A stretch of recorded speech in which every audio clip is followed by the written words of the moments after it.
కవిం తత్వవిదానందం దేశికం తత్వదర్శనం శ్రోత్రియం బ్రహ్మనిష్ఠంతం సద్గురుం ప్రణతోస్మ్యహం సద్గురుం ప్రణతోస్మ్యహం.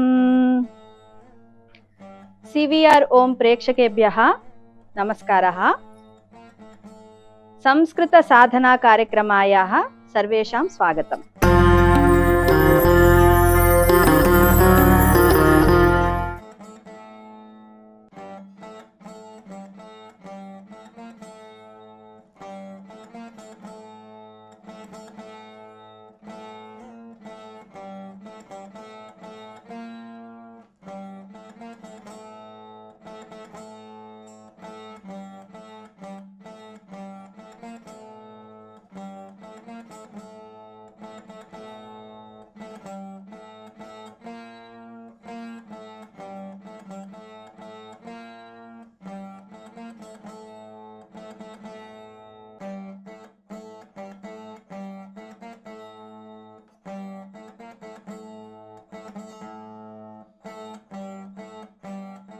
అద్యతన పాఠే గృహస్య విషయే కించిత్ పఠామః. గృహం ఇత్యుక్తే ఇల్లు అంటే మన ఇంటిని గృహం అంటారు. మనందరికీ బాగా తెలిసిన విషయం గృహప్రవేశం అంటారు, అంటే కొత్త ఇంట్లోకి వెళ్ళడం. గృహం అనేది సంస్కృత పదం. ఏతత్ మమ గృహం. ఏతత్ అంటే ఇది, మమ గృహం. ముందు తరగతిలో ఏషః ఏషా అన్నాము. ఏషః అంటే పుల్లింగం, ఏషా అంటే స్త్రీలింగం. మరి ఏతత్ అంటే ఏంటి? ఇది నపుంసకలింగం. ఏతత్. ఇవన్నీ మీరు పుస్తకాల్లో నోట్ చేసుకుంటూ ఉండండి. ఏషః, ఏషా, ఏతత్ ఇవన్నీ కూడా సర్వనామ శబ్దాలు. ఈ సర్వనామ శబ్దాలు కూడా లింగానుగుణంగా, అంటే లింగం ఏదైతే సర్వనామ శబ్దం కూడా మారుతూ ఉంటుంది సంస్కృతంలో. అది కొద్దిగా మీరు ధ్యాస ఉంచండి. ఏతత్ అంటే ఇది. అలానే ఏషః అంటే ఇతను, ఏషా అంటే ఈమె. చూసారా, 3 లింగాలు. ఏతత్ నపుంసకలింగం, ఏషః పుల్లింగం, ఏషా స్త్రీలింగం. ఇప్పుడు గృహం అనేది నపుంసకలింగం అన్నమాట. గృహం కాబట్టి ఏతత్ ఇది మా గృహం. ముందు పాఠంలో ఏషః మమ పరివారః అన్నాం. పరివారం అనేది పుల్లింగం కాబట్టి ఏషః అని చెప్పాం. కానీ గృహం అనేది నపుంసకలింగం. ఏతత్ మమ గృహం. గృహే కిం అస్తి. గృహం లోపల ఏముంది? ఇది ఊరికే ఒక ప్రశ్న వేయడం, మీ ఇంట్లో ఏముంది అని. గృహే, గృహే అంటే గృహము లోపల. లోపల. గృహం అంటే ఇల్లు, గృహే అంటే గృహము లోపల. ఇవన్నీ విభక్తులు వస్తుంది, ముందు తరగతుల్లో మనం నేర్చుకుందాం. గృహే అంటే గృహము లోపల. కిం అస్తి ఏముంది? అప్పుడు మనం చెప్పొచ్చు గృహే ప్రకోష్ఠాః సంతి. గృహము లోపల ప్రకోష్ఠాః అంటే గదులు. గృహంలో ఏముంటాయి? గదులు ఉంటాయి. కాబట్టి ప్రకోష్ఠ, ప్రకోష్ఠ అంటే గదులు. ప్రకోష్ఠాః సంతి ఉన్నాయి. తర్వాత గృహే వాతాయనం అస్తి. వాతాయనం, వాతాయనం అంటే వాత అంటే గాలి, అయనం అంటే మార్గం. గాలి వచ్చే మార్గం గృహంలో ఏది? కిటికీ. కాబట్టి వాతాయనం అంటే కిటికీ, విండో. చూడండి, సంస్కృతంలో ప్రతి శబ్దానికి ప్రతి అక్షరానికి అర్థంతో ఉంటుంది. అందుకనే సమ్యకృతం సంస్కృతం అంటారు. బాగుగా పొందుపరిచిన భాష ఇది. వాత ప్లస్ అయనం, వాత ప్లస్ అయనం వాతాయనం అంటే గాలి వచ్చేదాన్ని కిటికీ అంటారు. గృహే వాతాయనం అస్తి. తర్వాత గృహే ఘటి అస్తి. ఘటి అంటే గడియారం.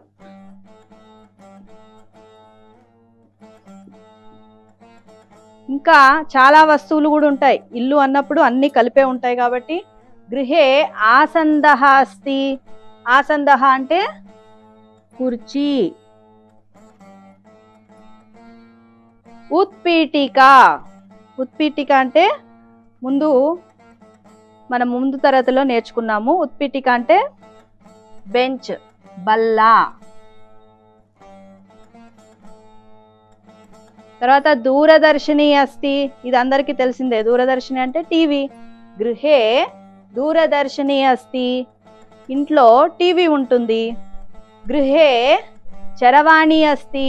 చరవాణి అంటే ఫోన్ కూడా ఉంటుంది. ఈ విధంగా చిన్న చిన్న పదాలు మీరు నేర్చుకుంటే గృహంలో ఏవే ఉన్నాయో అవన్నీ మీరు ఒక వాక్యము ప్రయోగంతో చెప్పొచ్చు.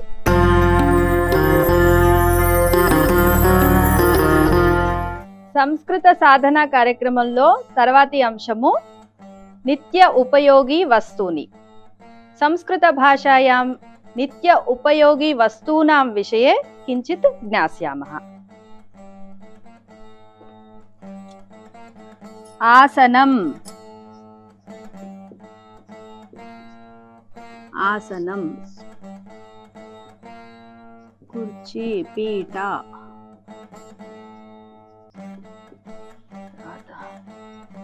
దీపః దీపం.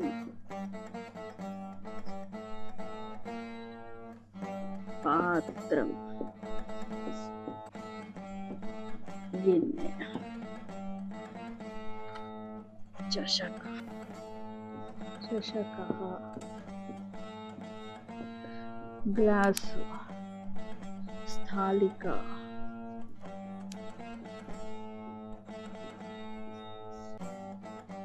పళ్ళెం. మార్జని.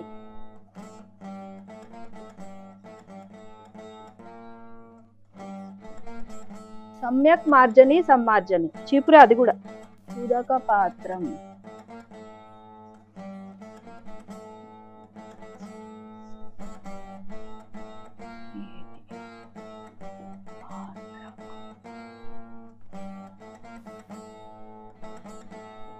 చిత్రం.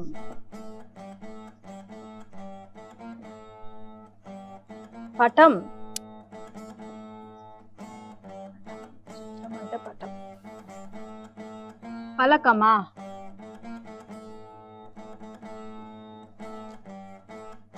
ఘంట. దర్వి. గరిట.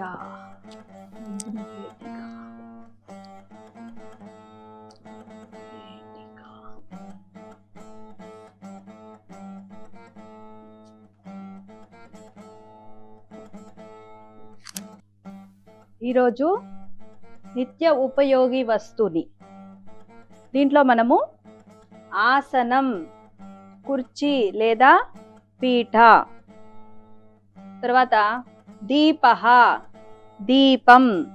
ఇది సంస్కృతంలోను తెలుగులోను ఒకటే. తర్వాత మనం పూజ చేసే సమయంలో ఆవాహయామి, ఆసనం సమర్పయామి.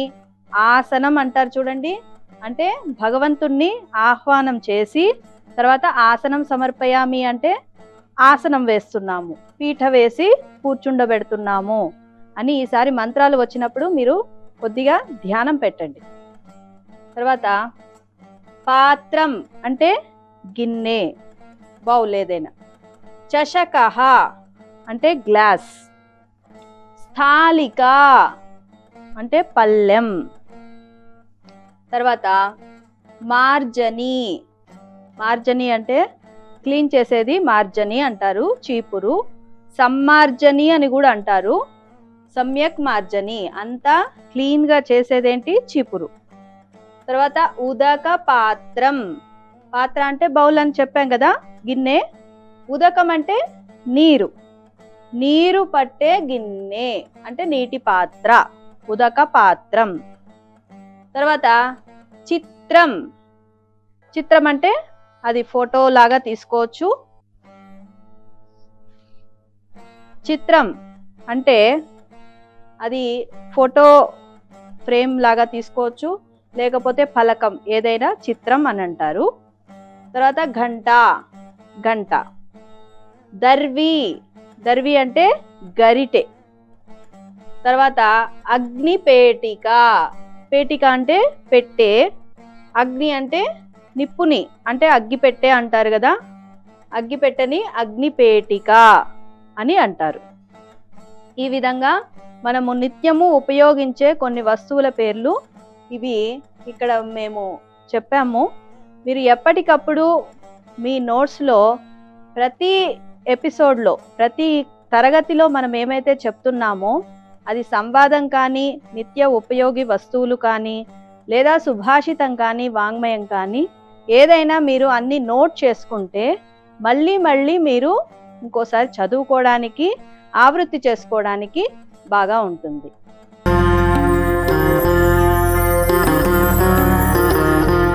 సంస్కృత సాధన కార్యక్రమే అద్యతన సుభాషితం. లాలయేత్ పంచవర్షాణి దశవర్షాణి తాడయేత్ ప్రాప్తే తు షోడశే వర్షే పుత్రం మిత్రవదాచరేత్. పునరేకవారం. లాలయేత్ పంచవర్షాణి దశవర్షాణి తాడయేత్ ప్రాప్తే తు షోడశే వర్షే పుత్రం మిత్రవదాచరేత్. ఇది చాణక్య నీతి చంద్రికలోని సుభాషితం.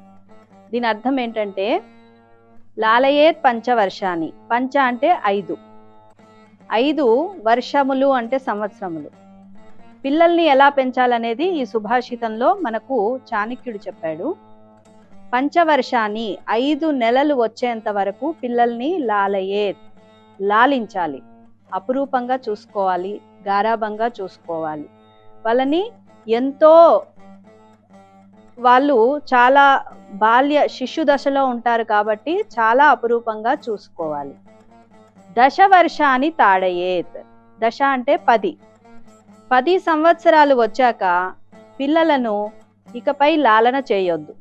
తాడయేత్, తాడయేత్ అంటే దండించాలి, కొట్టాలి, వీలైతే వాళ్ళని గట్టిగా మందలించాలి. ఎందుకంటే ఆ వయసులో పిల్లలు మంచి చెడు తెలియక ఏది పడితే అది చేస్తూ ఉంటారు. అప్పుడు వాళ్ళకి మంచి చెడులు మనమే చెప్పాలి కాబట్టి అది మనం భయంతో కానీ కొట్టి కానీ కూడా చెప్పొచ్చు. అంటే తాడనం అనేది తప్పనిసరిగా 10 సంవత్సరాల పిల్లలకు చెయ్యాలి అని చాణక్యుడు చెప్తున్నాడు. ప్రాప్తేతు షోడశే వర్షే, షోడశం అంటే 16, 16 సంవత్సరాలు వచ్చిన తర్వాత పుత్రం మిత్రవత్ ఆచరేత్, అంటే పుత్రుడిని ఎలా చూడాలంటే ఇంకా కొట్టకూడదు, అలా అని లాలన కూడా చేయకూడదు. మిత్రవత్, ఒక ఫ్రెండ్ లాగా, ఒక స్నేహితుడు లాగా చూడాలి. అతని కూడా కొత్తగా సమాజంలో తిరుగుతూ ఉంటాడు కాబట్టి తనకి కూడా కొన్ని భావావేశాలు ఉంటాయి కాబట్టి తనతో పాటు కూర్చొని అన్నీ సమానంగా మిత్రుడితో ఎలా మాట్లాడతారో అలా పుత్రులతో కూడా మాట్లాడాలి. కాబట్టి ఒక్కొక్క దశలో పిల్లల్ని ఎలా చూడాలనేది ఈ సుభాషితం మనకు చెప్తుంది.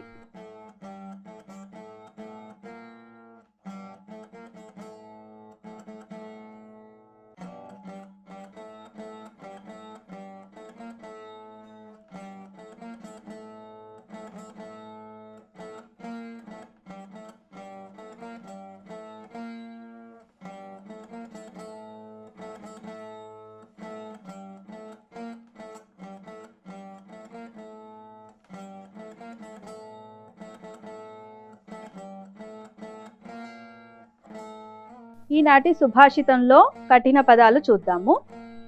లాలయేత్ పంచవర్షాణి దశవర్షాణి తాడయేత్ ప్రాప్తేతు షోడశే వర్షే పుత్రం మిత్రవదాచరేత్. లాలయేత్ అంటే లాలించడము, అంటే గారాబంగా చూడడము. ఎంతో కోమలంగా ఉంటారు వాళ్ళు, పసి హృదయాలు. అలానే శరీరాలు కూడా చాలా కోమలంగా ఉంటాయి కాబట్టి 5 సంవత్సరాల లోపల పిల్లల్ని ఎప్పుడు లాలనతో బుజ్జగిస్తూ చెప్పాలి. దశవర్షాన్ని తాడయేత్. అదే 10 సంవత్సరాలు వచ్చినప్పుడు తాడనం చేయాలి. కొద్దిగా కఠినంగానే వ్యవహరించాలి. గురువులు కానీ లేకపోతే తల్లిదండ్రులు కానీ ఏదైనా వాళ్ళని కోపడ్డము, కొట్టడము ఇలాంటివి చెయ్యవచ్చును. చేస్తేనే వాళ్ళకు ఏది తప్పు మార్గము, ఏది ఒప్పు మార్గం అనేది వాళ్ళకు అప్పుడు తెలుస్తుంది. తర్వాత షోడశే వర్షే ప్రాప్తేతు. 16 సంవత్సరాలు వచ్చాక ఇకపై కొట్టకూడదు, అలా అని లాలన కూడా చేయకూడదు. చాలా మంది ఇక్కడే చాలా దోషం చేస్తూ ఉన్నారు. ఎంత పెద్దగైనా కానీ ఇంకా లాలన చేస్తూనే ఉంటారు. అలా లాలన చేయడం వల్ల పిల్లలు సమాజంలో ముందు ఎదుర్కోబోయే అనేక సమస్యలను ఒంటరిగా పోరాడే శక్తి లేక వాళ్ళు అక్కడే ఒక రకమైన దిగులులో, డిప్రెషన్లోకి వెళ్ళిపోతూ ఉంటారు. అది మనము అలవాటు చేయకూడదు. లాలన అనేది తక్కువ చేయాలి. తర్వాత షోడశే వర్షే 16 సంవత్సరాలు వచ్చాక పుత్రం, పుత్రుణ్ణి.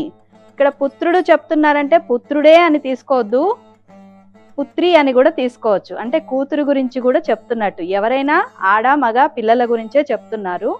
పుత్రం లేకపోతే పుత్రిం అని కూడా తీసుకోవచ్చు. అమ్మాయిని మిత్రవత్ ఆచరేత్. ఒక స్నేహితురాలిగా అమ్మాయితో కూడా అన్నీ చెప్పుకోవాలి. ఈ విధంగా ఈ సుభాషితం ద్వారా పిల్లలను ఎలా చూసుకోవాలనేది మనకు చాణక్యుడు చెప్పాడు.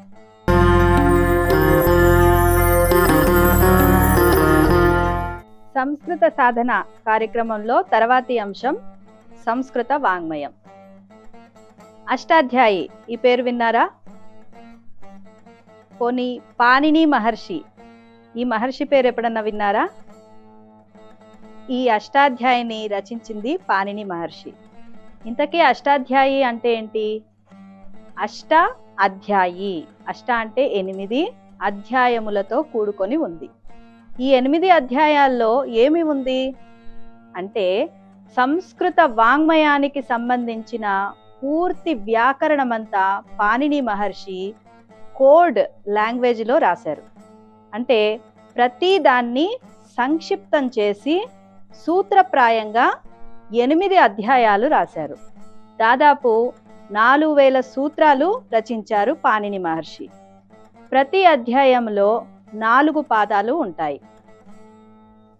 ఆ అధ్యాయాల్లో మనకు అనువృత్తి, అధికార సూత్రాలు, తర్వాత ప్రత్యాహార సూత్రాలు ఇవన్నీ కూడా ఉంటాయి. ఇప్పుడు మనము మచ్చుకి ఒక పాణిని సూత్రం గురించి తెలుసుకుందాము. దాన్ని బట్టి మన మహర్షులు 1000 సంవత్సరాల కిందటే ఎలా కోడ్ లాంగ్వేజ్ వాడారో మనకు అర్థమవుతుంది.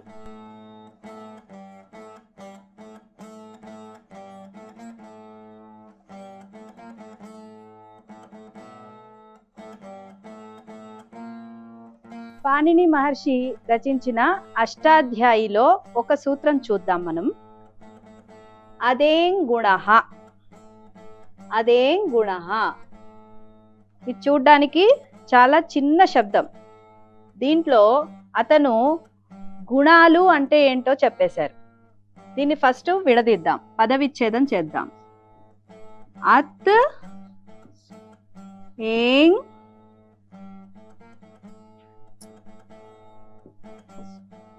గుణః. ఈ సూత్రాన్ని విడదీస్తే అత్ ఏం గుణః అని వచ్చింది. ఇంతకీ అత్ అంటే ఏంటి అంటే ప్రత్యాహార సూత్రాల్లోకి వెళ్ళాలి. ప్రత్యాహార సూత్రాలు ఎలా ఉంటాయంటే ఆ, ఈ, ఉన్, రీ, రుక్, ए ओंग, ए ओंग, आई औच, आई औच.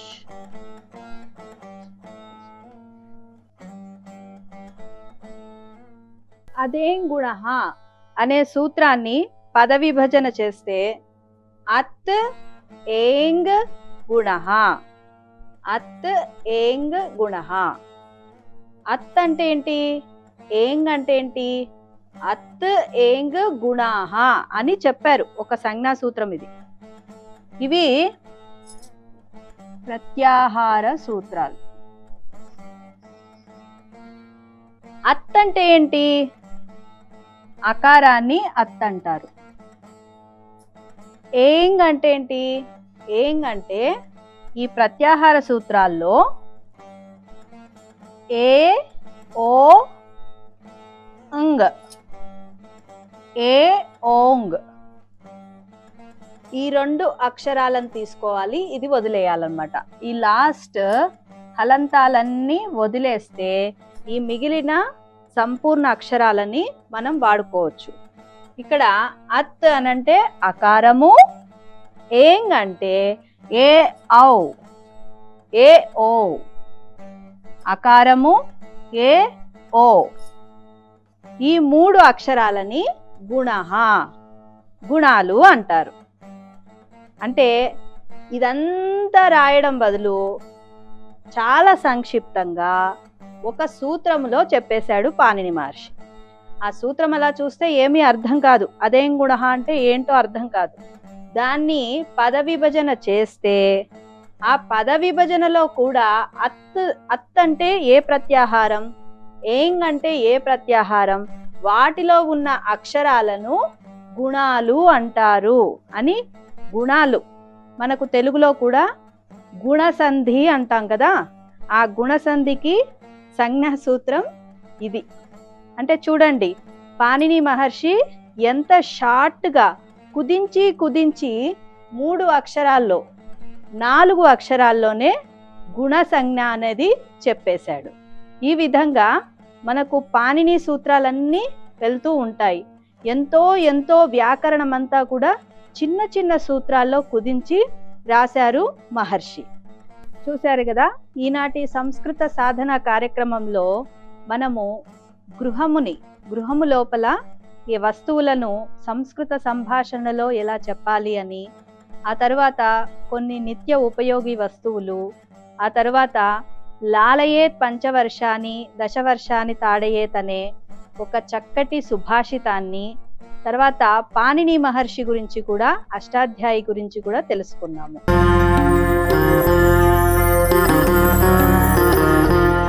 గత తరగతిలో ప్రశ్నకి సమాధానం. రామాయణస్య గ్రంథకర్త కః? రామాయణాన్ని రచించింది ఎవరు? రామాయణాన్ని రచించింది మహర్షి వాల్మీకి. అద్యతన కక్షాయాం ప్రశ్నః. అష్టాధ్యాయి గ్రంథకర్త కః? అష్టాధ్యాయిని రచించింది ఎవరు? దీని సమాధానం వచ్చే తరగతిలో మనం తెలుసుకుందాం. అంతవరకు ధన్యవాదములు. పునర్మిలామః.